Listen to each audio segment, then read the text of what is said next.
In a peaceful village surrounded by lush green hills, there was an old carpenter named Ramesh. For years, he had been the finest craftsman in the village, building beautiful houses and furniture with his skilled hands. However, time had caught up with him, and his hands were no longer as steady as they used to be. Seeing his growing weakness, Ramesh decided it was time to retire.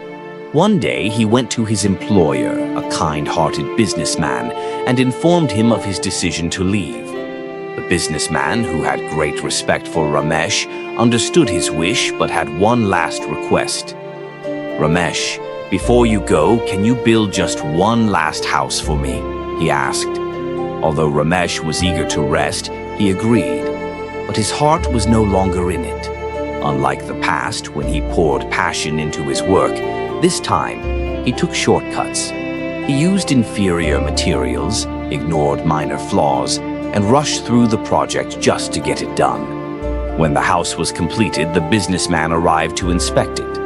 He walked through the structure, nodding occasionally but saying nothing. Finally, he turned to Ramesh, smiled, and held out a small wooden box.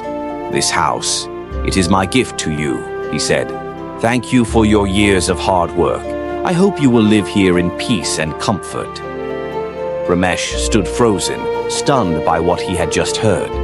He looked around at the house he had built, realizing that he would now have to live in the very home he had put little effort into.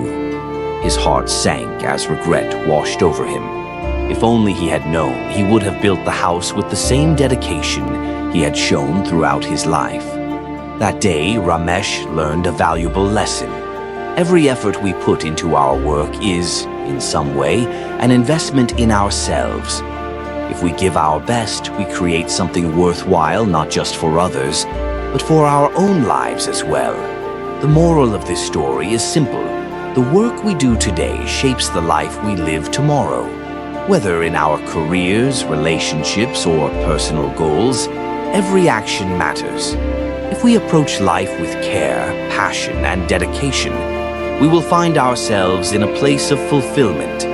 But if we settle for mediocrity, we might one day wake up in a house of our own making, filled with nothing but regret. So, no matter what task lies before you, give it your best. You never know. You might just be building the foundation of your own future.